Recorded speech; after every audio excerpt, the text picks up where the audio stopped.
Hello everyone and welcome to SuttonsDaze and to my favorite month of the entire year, Canuary. It is Canuary, my friends. It's going to be a party all month long. SuttonsDaze and a whole bunch of our YouTube friends are bringing you 30 days of canning. That's right, a video every single day. And then the last day of January is when we are doing the giveaways. What giveaways? ForJars Canning Lids is sponsoring Canuary this year. I am so excited about this. They are giving away an all-American pressure canner. Yeah, hello. They are giving away a gift basket with a $100 Visa gift card. They are giving away another gift basket with a $50 gift card. And right here from SuttonsDaze, as we do every year, we are giving away a 23-quart Presto pressure canner. This is going to be an amazing, amazing month, okay? So if you're not familiar with Canuary, let me tell you about it. Every single day, the 1st through the 30th, there are going to be a channel bringing you a canning video. In order to participate in the giveaways, what you need to do is comment on those videos, okay? Because that's how we pick the names, that's how we pick the winners. On the 31st, we're going to go live. We're going to have a great show. It's going to be fantastic, and we're going to do all of the drawings there. From that point, I'll have all the dates put into a bowl. I will pick out a date. We'll go to that date, and then we'll do the random comment picker, and we will pick a random comment from that video. That is why it's important that you try to catch all of these Canuary videos and that you comment on them. Show them some love because they are showing you a whole bunch too. And definitely show ForJars Canning Lids some love. This company came to us and helped us out when we needed it the most, when other companies wouldn't. When other companies were gouging us, ForJars said, no, we're going to give you pre-pandemic pricing on the lids. It's an excellent company, an excellent product, and I truly hope that if you have not tried them yet, that you do. Down below, there's a link that you can check them out, and if you use the code SuttonsDaze10, you get a 10% discount. Now, who is going to be participating in Canuary this year? Are you ready?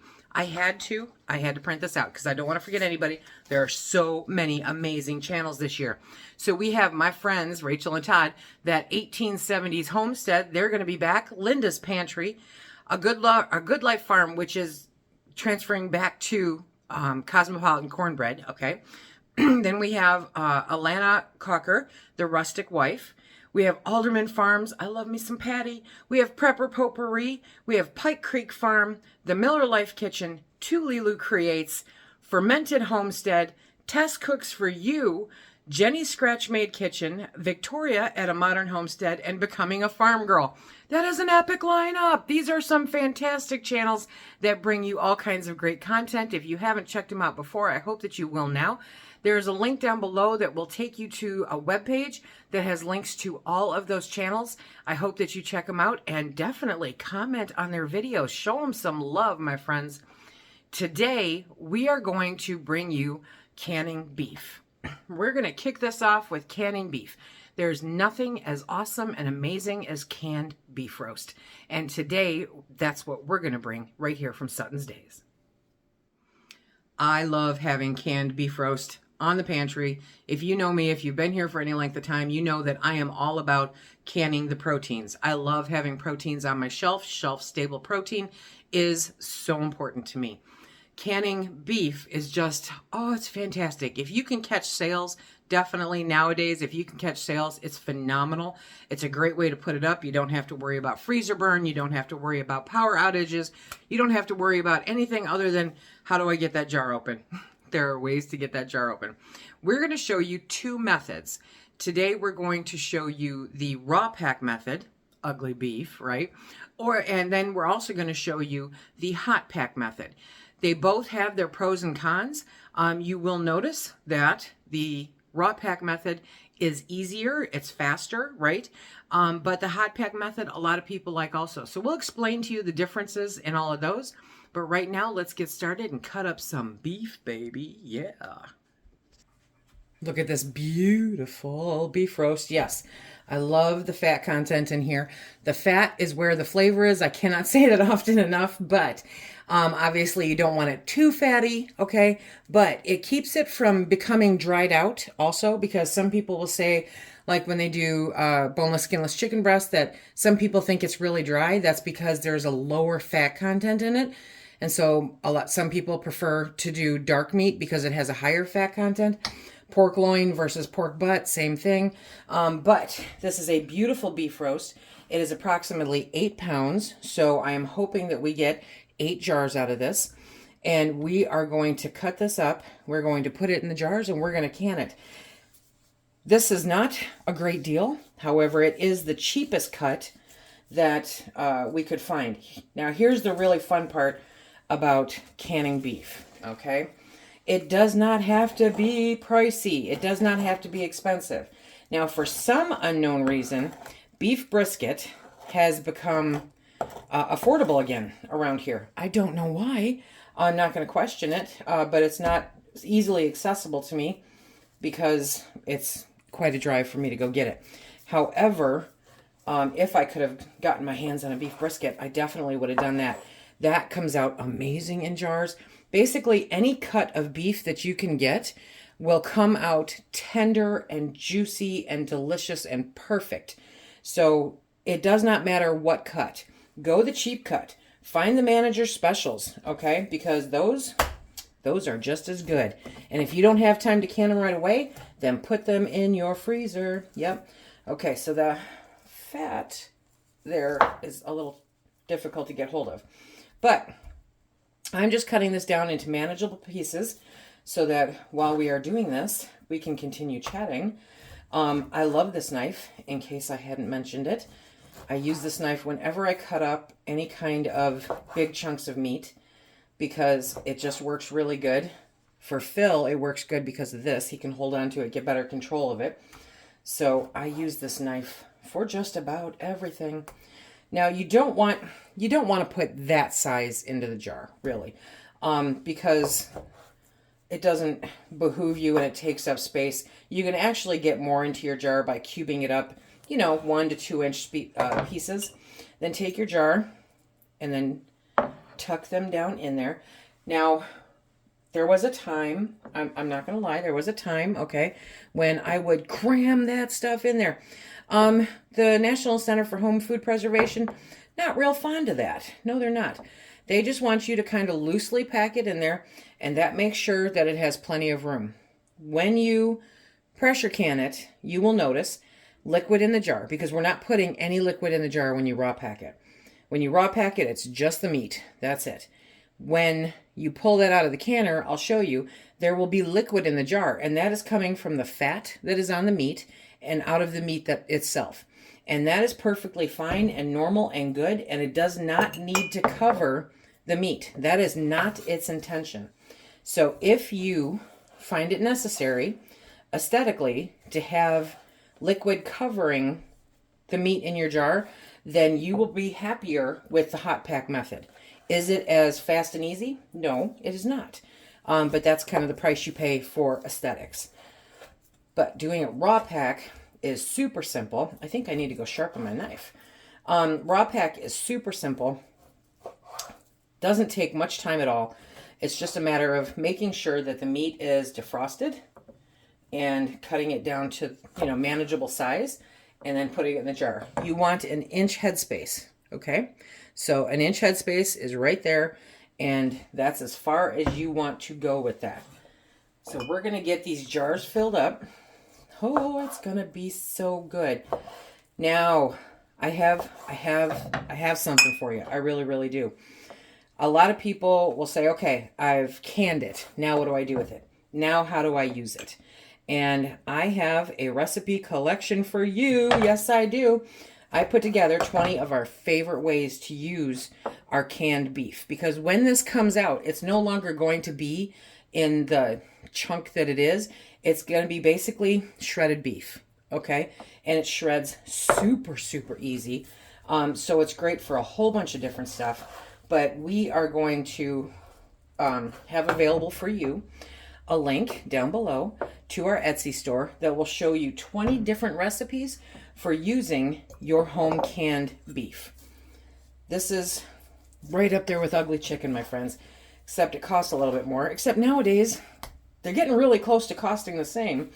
But I love having this on my shelf. And I mean, look at the marbling on that, okay? That is just going to be tender and juicy and delicious when you pull it out of the jar. It's going to be fantastic. Yes, it is. It's going to make some really, really great meals. So let me get the rest of this into the jar for you, and then we will be back, and I'll show you the rest of this process before we start on the next. I always forget something. Technically, the guesstimate on this is that it's a pound of meat per pint jar. That's really, it's a rough guesstimate, okay? So because this was an 8-pound roast, I'm anticipating getting 8 jars out of this. Because we get to do the inch headspace, that's pretty, it's normally on, you know, that's normally correct. When you're doing the chicken, it has changed now since the headspace has changed. And I will link that video down below. But you want to count on it being about a pound per pint. Yes, you can do this in quarts. It doesn't make sense. I mean, it's a pound of meat, so it doesn't make sense for Phil and I to do this in quart jars. But it does make sense for pint jars because this will make literally 1 pint of beef will create 4 meals for me. And it will create roughly 2 for Phil.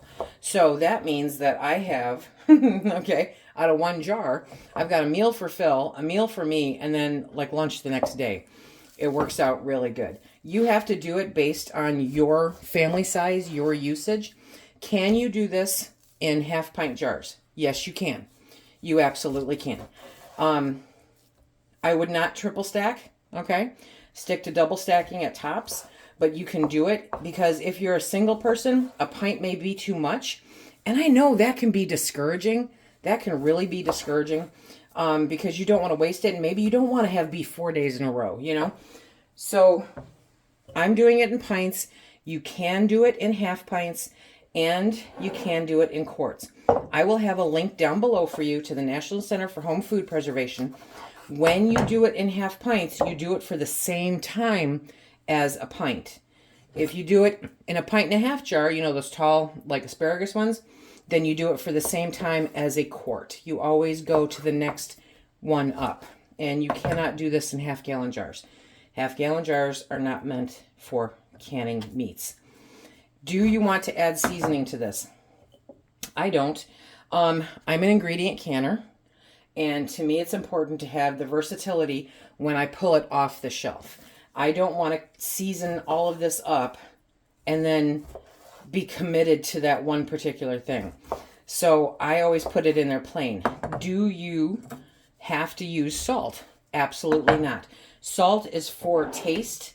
Salt is not part of the preservation process as far as canning goes. So if you don't want to have salt, don't put salt. If you do, go sparingly. You can always add more. You can never take it out. So again, that's another reason why I'm not interested in adding it ahead of time. Okay? So hopefully that answers your questions regarding what goes in the jar. Can you raw pack it with and then add liquid? No, you cannot, because you don't know how much liquid that meat is going to create as it cooks down during the canning process. So you can cause all kinds of failures and siphoning, totally unnecessary. Do not waste your time doing it. If having the liquid above the meat after the canning process is imperative to you, then you really, really need to do the hot pack method. If you have a very fatty piece of beef, okay, like say this one right here, and so you can see how much the fat cap is on there. Can you can it like that? Absolutely you can. Totally you can. There is no issue with it, okay? This will break down during the canning process and go away, and you'll just have, you'll see, you know, the fat cap in the jar. But I also don't need it, okay? So I am gonna leave room to be able to put more meat in the jar as opposed to a pretty big chunk of fat.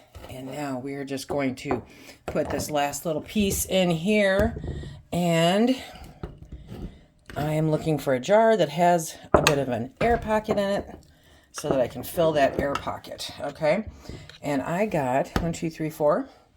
How many jars did I get? It's that new math, Lise, okay? So I've got 6, 7, 8, 9, 10. Okay, so I got 8 pounds of meat in 10 jars. That's weird. Anyway, that's how it works sometimes. So now I'm going to clean up here for a second, and we'll be back and work on the rest of the process. Pretty much any time that I am canning, I use vinegar to wipe the rims, just because it cleans, you know. You want to make sure to wipe the rims. You don't want any possible meat or fat that got onto the rim while you were filling the jars to impede the ability for your jar to seal properly. That's a really big thing to factor. During this process also is a great time to double check to see if you find any chips or nicks in your jars. Okay, now I've missed them at this point too, but I've also found them during this point also. So we've got those all cleaned off. Now it's time to put the lids on. ForJars Canning Lids is the sponsor of this video, but even if they weren't, I would still be using ForJars Canning Lids. These lids are amazing. They have a great compound. They have that lip that's become predominant over the last couple of years. They have the button, I don't know if you can see it, and they have a space for you to write the date, and they're just silly cute. ForJars, right? So these are my favorite canning lids. They have a great track record of sealing. I have the only time these have failed on me is when I missed a chipped jar. Seriously. It has been completely user error any time that these have failed on me. So I just think that they are fantastic and wonderful. And the best part is their price point. Their price point is spot on. I cannot believe some of the prices that these companies are charging for canning lids.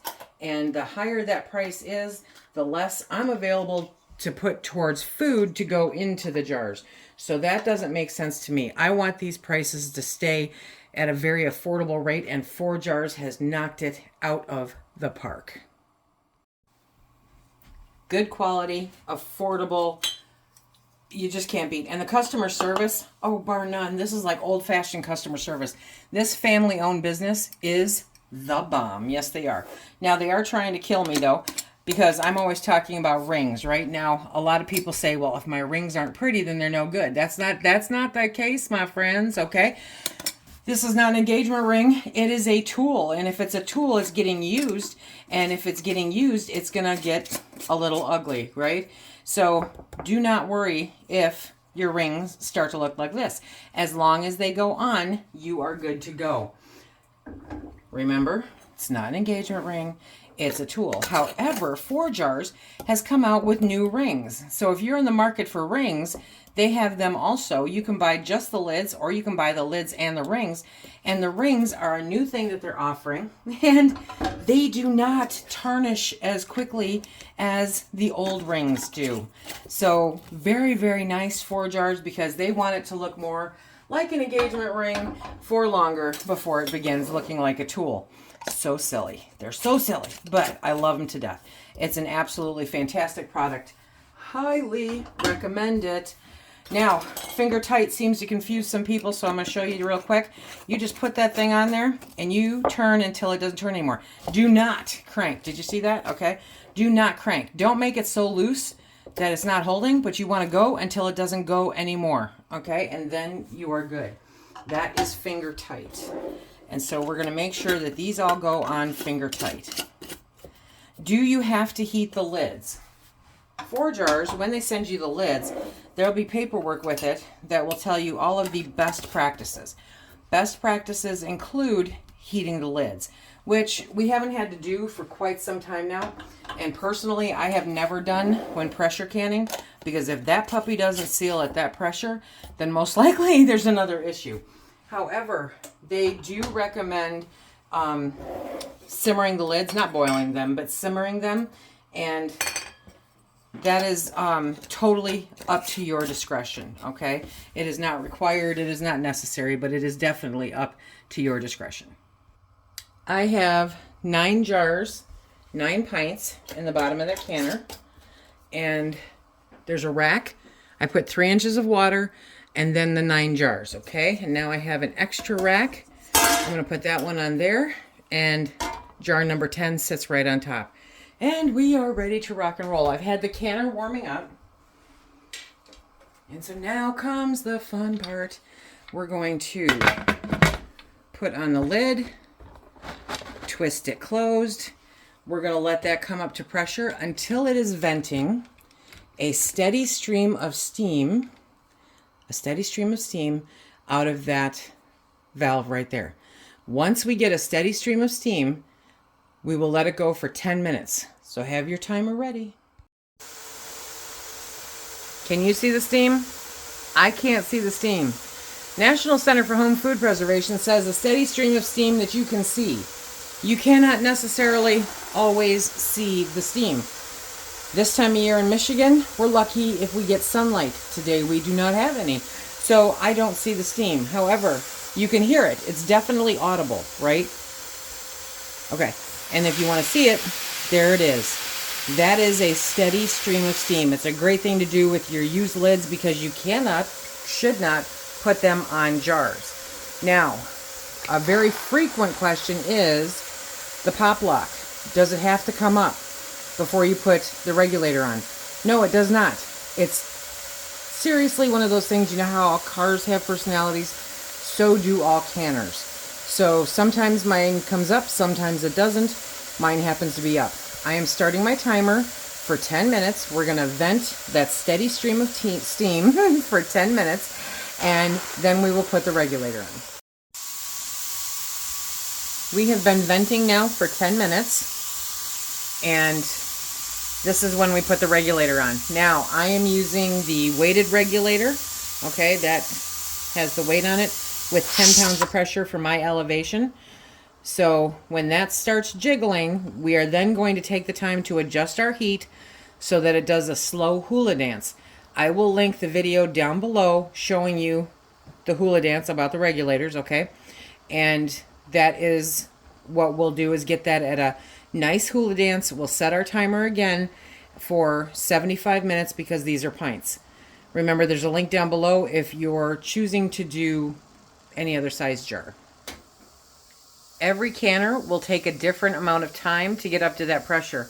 And because we're using the weighted regulator, we are not paying attention to the gauge. So I don't have to have my gauge checked.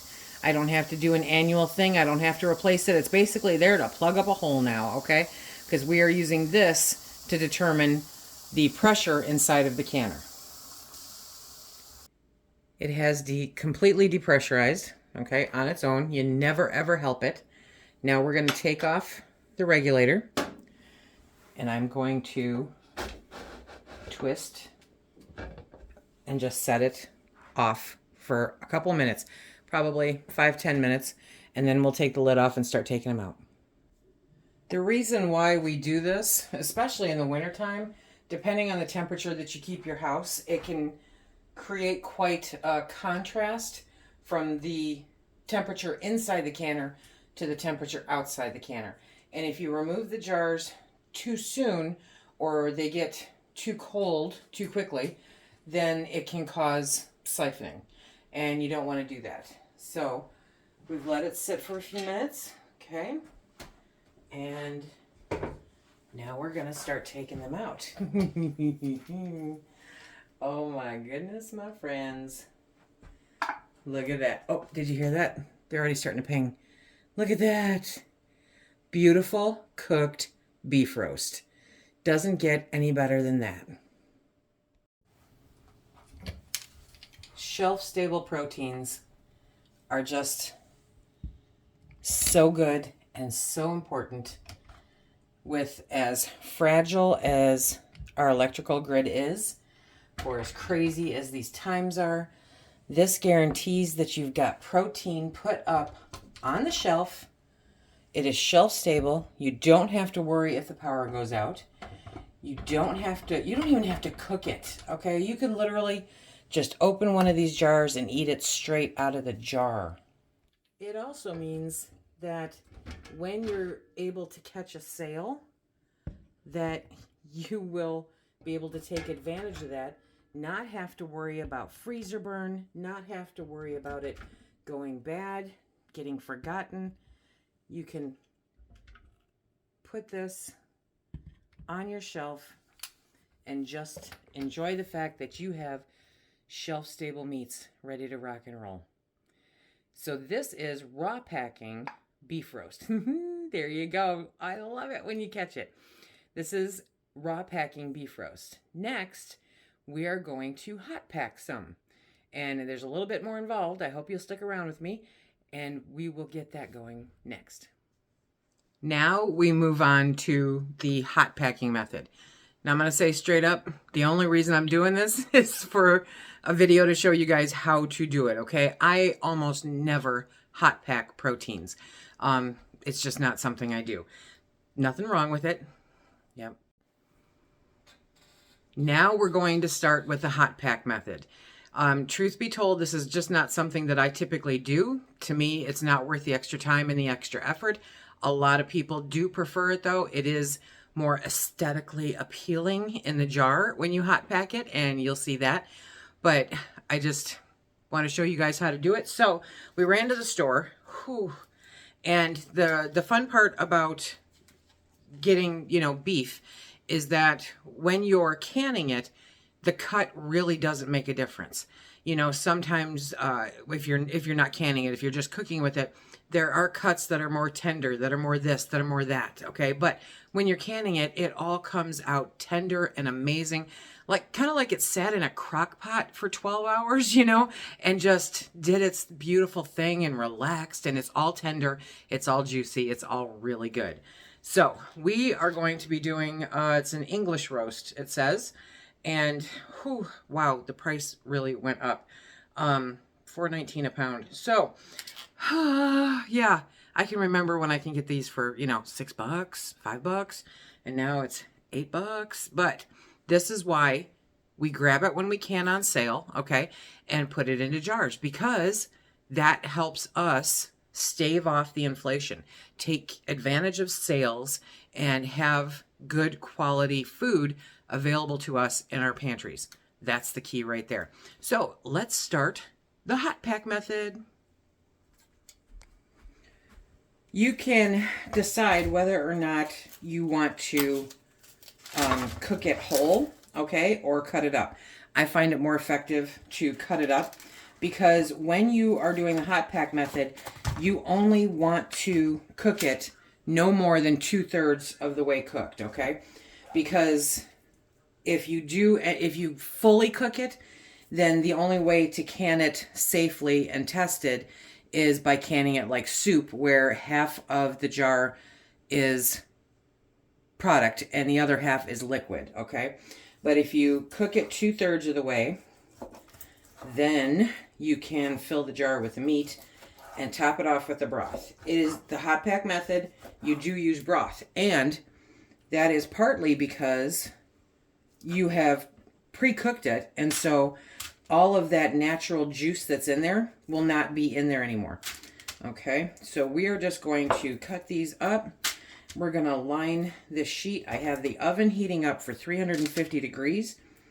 We're probably going to cook this off for about 30 to 45 minutes. Okay, remember, you don't want it cooked all the way through.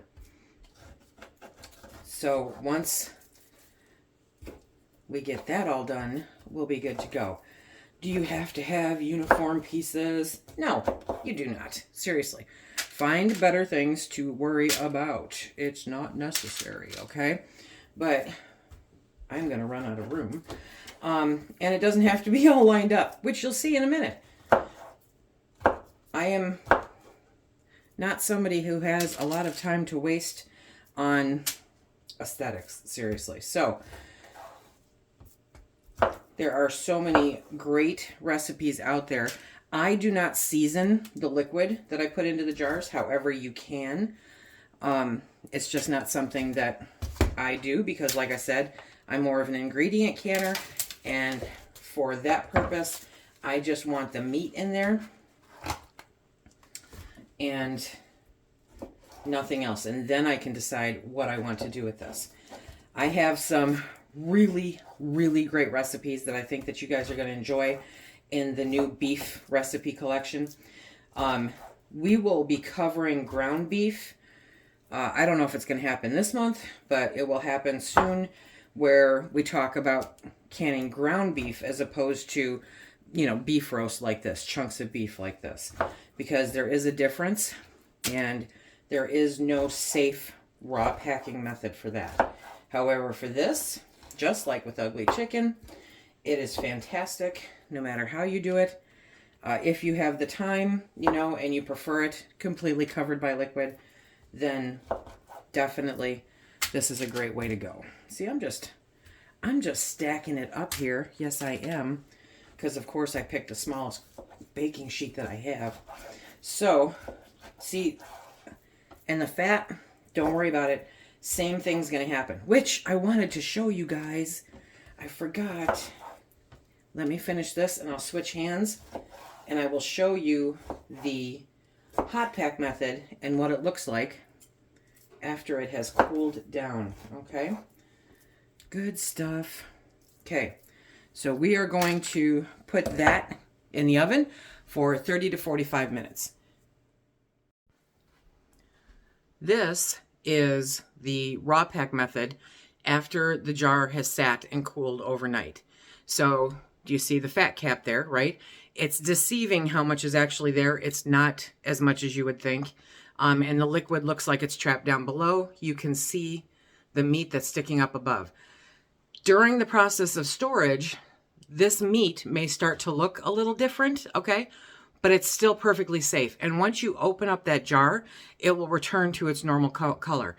During the canning process, what this does, the canning process, when done properly, it evacuates all of the oxygen in the jar. Okay, so remember when I pulled them out, it was all bubbling and the liquid was all the way up here. It's because it pushed the liquid out of the jar. Once it settles down, cools off, the meat condenses because it's been cooked, and the liquid rests, okay, and the fat rises to the top, just like with every other thing. So this is perfectly good. When you go to wash these jars, I'll put a link so that you can see, but when you go to wash these jars, it can get, see, it can get all mixed up. It can look like a lava lamp. It can look like it's bubbling and boiling. It's not. Do I recommend doing this? No, I don't. There's no need to do this. I'm doing it for the camera, okay? So that's all the liquid in there. This liquid, do not add thickeners or anything else to your jars, okay? This liquid is in here and will make amazing gravy. All you have to do is pour that liquid out, add add it to your roux, your flour, your butter, and add that liquid, and you've got amazing from the meat gravy. It's absolutely fantastic. Do not put thickeners in the jar. You're not saving time and you're playing Russian roulette with your family, okay? So this is, and see, they're all different. They all have different levels of liquid, okay? Because it depends on the chunk of meats that's in there, how much fat is in the meat, and how much liquid is in the meat. And that's what ends up in the jar. It's never meant to cover the meat, sorry. So, okay, we will be back when it is time to pull the beef out of the oven. These have just come out of the oven, and so now we're going to take them and fill the jars, okay? And you see, that's all the liquid that normally would come out in the jar if you're hot packing it, but now it is here. So we're going to just scoop these up. Easier said than done, because this is very hot. And you want to keep this at an inch headspace. Let me get my Pokey Joe, as Mouse says. We have our little stick here, and we just want to make sure that we're not going over an inch. Okay, so I can get another piece in there, and you want to stay at the inch. Now, obviously, you're not going to get as much meat into the jar, you know, because you're not pushing it down in there. It is partially cooked, so it's already, you know, formed, and that's fine, because with hot pack, it is just a matter of fitting what you can in there, not overstuffing it, and then adding the liquid to make up that additional headspace. Okay, so let me get the rest of these filled. While I am filling these, also I have my electric tea kettle going, and it is heating up water, because the water that you add to this, you want it to be hot. So either electric tea kettle, regular tea kettle, pot of water, doesn't matter. Just have water heating up, because that is what we're going to add into the jars. Okay. This is okay. Now, you know, as you can tell, this takes a little bit more time, right, for the process as opposed to raw packing. Somebody, I'm sure, will ask, you know, can I put broth in it instead of just water? Yeah, you can. But you want to be careful of the salt content, because some of the bouillons or the broths that you use may have a pretty significant salt content, and that can impact the flavor of your, you know, your beef. You don't want it to be too salty, because that's not good either. You remember, you can always add salt. You cannot take it away. Salt is not part of the canning preservation process, so it's unnecessary and kind of a risk. I mean, if you're going to add it, it can be a little risky as to whether or not it's going to be too salty for you. So let's get this done. I have my canner heating up, by the way, so that when we put these into the canner, we are putting hot jars, hot contents, okay, into hot water. You want to make sure that the water in your canner reflects the temperature of the jars that you're putting in there to avoid thermal shock, because thermal shock is no fun, and you end up wasting food.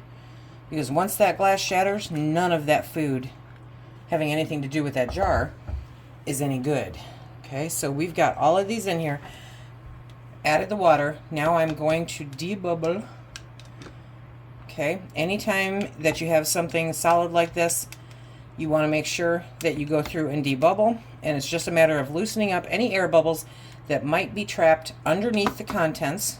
Okay, and if, say, because I didn't run into this, but I thought I was going to, if, say, you don't have quite enough, right, to get up the rest, you know, to fill up the rest of the jar, it's okay, because you're topping it off with water to get to that inch headspace. So like this one here, as you can see, is kind of sticking up over, but this one filled right up. So I'm actually going to relocate.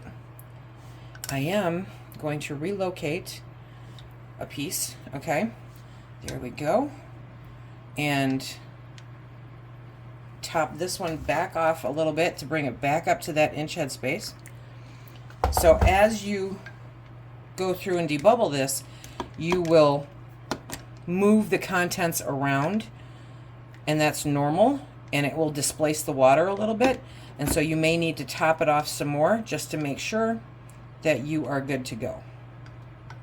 Okay, so we're at an inch headspace. Will that bad boy get down in there? Whoops, see? And there's Lisa making a mess. Okay, so we're going to top that one back off. There we go. And now we're going to wash the rims.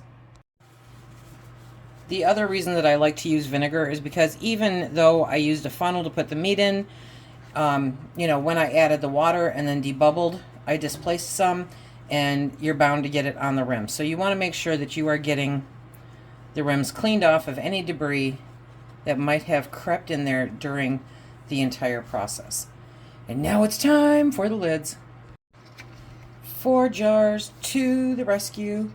Remember, ForJars is a sponsor of Canuary this year. I'm so excited to have them participating with us. Absolutely phenomenal company. Same rules apply with putting the rings on the wide mouth jars, whether it's hot pack, cold pack, wide mouth, regular mouth. You just want finger tight, poof, we are there. And we put it in the canner. Now, I easily could have done this in my 16-quart canner, but that would have involved swapping out canners. So, and yes, you can can these both at the same time. If, say, you wanted to do part hot pack, part cold pack, you could do that and can them both in the same canner load. No issues at all, because they still go for the same amount of time. Your canning process is still the same, except for the hot pack, cold pack process. So we have 6 jars here. These are in the canner. Let me bring you over. Okay, so these are in the canner. Canner's heating up, and we're going to build up the pressure, do all of that again. I'll see you when it comes out of the canner. Other than how you prepare the meat, the canning process is the same for the hot pack versus the raw pack, okay? It's still, pints are 75, quarts are 90.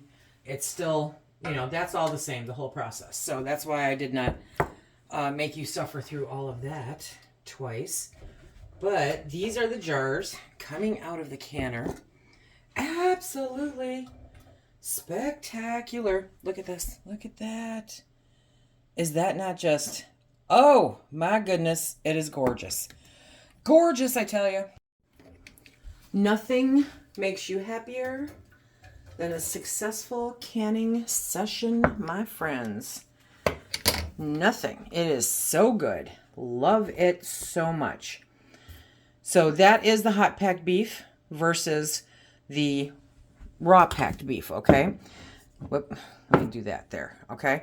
This liquid will stay above the meat because that's how it's intended to do. This does not. So that is hopefully everything you need to know about canning beef. It is so good, so handy to have. And remember, there is a new recipe collection up on our Etsy store. The link is down below with 20 recipes for using your home canned beef. It is so, so good. Now I want to show you really quick. Our friends from ForJars, you know, they are the sponsor of Canuary this year, and they have the most awesome towels. Everybody raves about these towels. They are so, so good. We absolutely adore them. The canning lids are top-notch, the bomb. Highly recommend them. And I really like, for some reason, I don't seem to recall, they didn't used to, I think, put the plastic around the box, but now they do, which I really like. That's nice. So they have the regular mouth, they have the wide mouth, and you can also now buy them with the rings. They're new rings that are new and improved and do not tarnish as quickly as the old rings that you might have, right? Even though, as long as they work, they are all good. Life is wonderful. So I hope that you enjoyed this kickoff video for Canuary. Remember to leave a comment in the comment section down below, because that is the only way to enter for the drawing for the canner. Thank you for the All-American canner, for the 2 gift baskets, and for the Presto Pressure canner. Thank you, ForJars, for sponsoring Canuary. You are awesome. All of you are awesome. Thanks for being here. And until next time, remember, be safe.